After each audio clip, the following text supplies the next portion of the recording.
Hey everybody, it's the History Teacher. In this episode, we'll consider the military history of the Second World War. Other aspects of the war, including the Holocaust, politics and diplomacy, the social impact, and the consequences of the war, will be examined separately in other videos.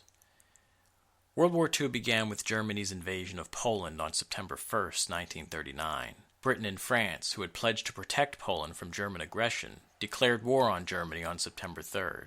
Antiquated Polish forces were overpowered by the German blitzkrieg, or lightning warfare, of coordinated attacks by aircraft, tanks, and infantry. And, in accordance with secret provisions of the Nazi-Soviet Mutual Non-Aggression Treaty of August 1939, Russia attacked Poland from the east on September 17th. Crushed by these two forces, Poland surrendered within a month.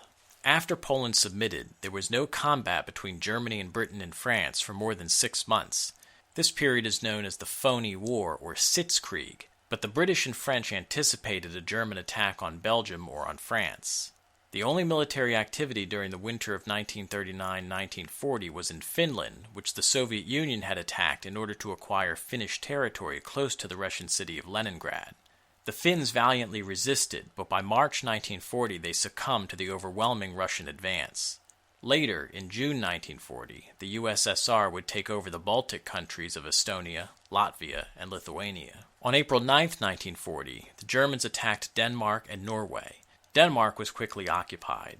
The British and French's sluggish effort to defend Norway failed, and Norway was defeated within weeks. On May 10, 1940, Germany simultaneously invaded France, Belgium, and the Netherlands. The Netherlands was overcome within only days.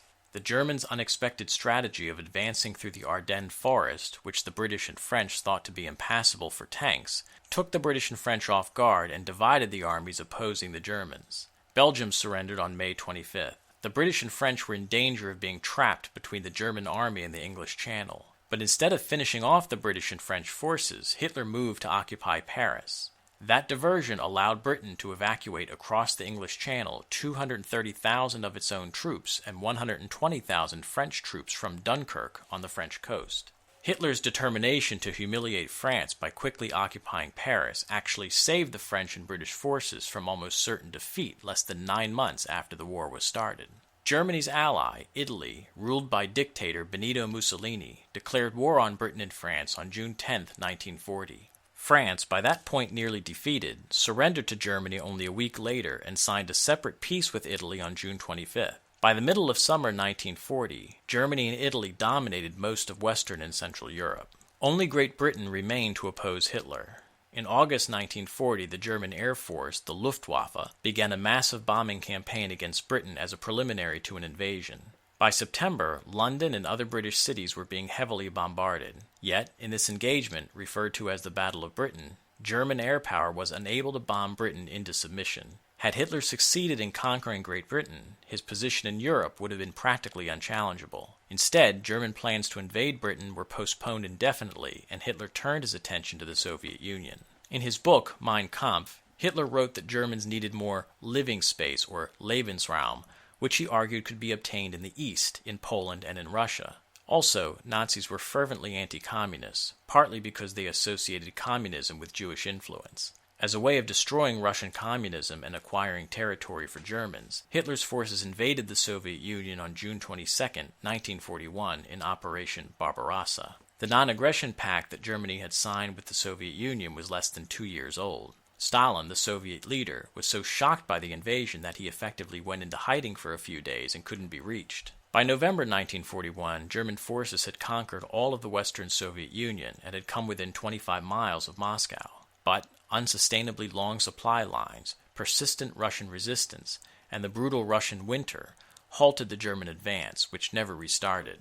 In the Far East, Japan had been expanding since 1931 when it occupied Manchuria, a region of northeastern Asia. Japan began a full-scale war with China in 1937. Japan was intent on ensuring its access to natural resources necessary for industry and the military by conquering countries that had such resources, such as the Dutch East Indies, the Philippines, and Southeast Asia. But recognizing that the U.S. wouldn't accede to Japanese expansion in those regions, Japan decided to make it impossible for the U.S. to militarily respond to Japanese actions. So, on December 7, 1941, Japan attacked the U.S. Navy base at Pearl Harbor, seeking to destroy the U.S. Pacific Fleet. More than 2,000 Americans were killed in what was a surprise attack early on a Sunday morning. At the same time, Japan launched other attacks throughout East Asia, hoping to secure territory before opponents could respond. The U.S. declared war on Japan the following day, and Germany, which was allied with Japan, declared war on the U.S. on December 12th.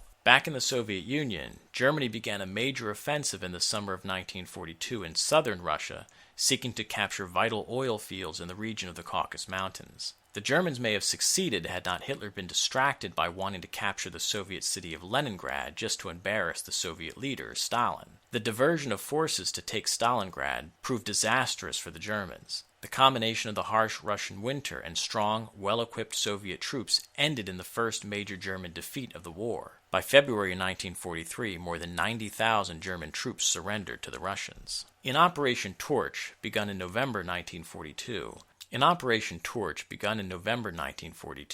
Allied forces, Britain, France, and the U.S., had eventually dislodged Italy and Germany from North Africa, and, by 1943, Allied forces had also largely cleared German submarines from the Atlantic Ocean, making it safe for the U.S. and Canada to ship supplies to Great Britain. In 1940 and 1941, the so-called Battle of the Atlantic was being won by the Germans, whose submarine wolf-pack tactics destroyed thousands of tons of shipping headed for Britain, which could only be supplied by sea. The Canadian Navy was instrumental in escorting supply ships across the Atlantic, helping to sustain the British. In September 1943, the Allies invaded Italy, which was one of the three Axis powers along with Germany and Japan. The fighting in Italy was among the most intense of the war.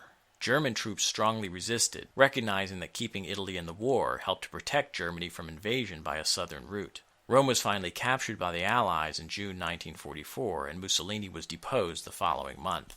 British, Canadian, and American forces invaded German-occupied France at Normandy on June 6, 1944, D-Day. After a slow start, the Allies began steadily pushing the Germans out of France and Western Europe. Paris was liberated in August 1944. In December, the Germans launched a major offensive to reverse their losses.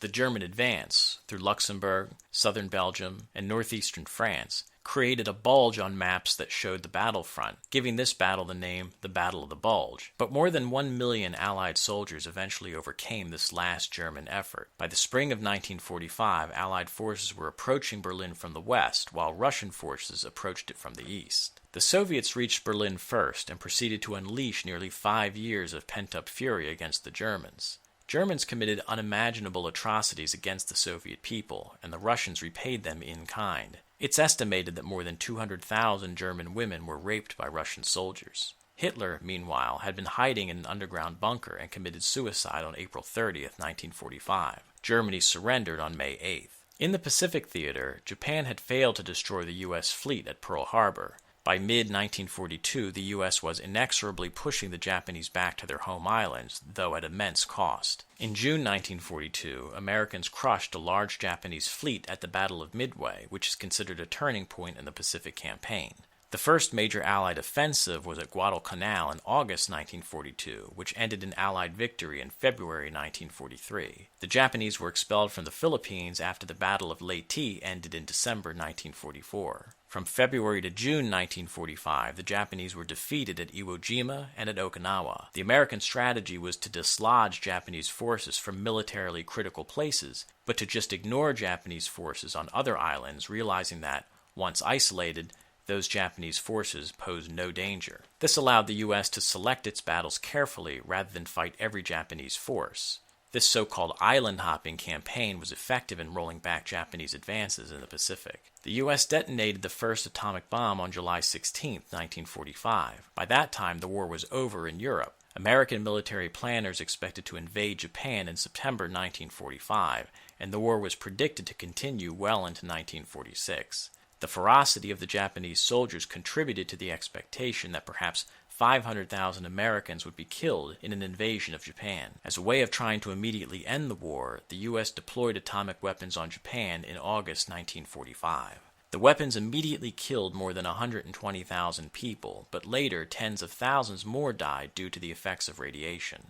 On August 14, 1945, after the second atomic bomb was used and after the Soviet Union declared war on Japan, the Japanese surrendered. The Second World War was responsible for the deaths of around 50 million people around the world, including 13 million who were murdered in the Holocaust, among them 6 million Jews. Although the war ended long ago, the world still today struggles with some of the questions raised by it. What to do about genocide, about nuclear weapons, about aggressive countries. These questions matter because it's not entirely clear that humanity could survive a World War III.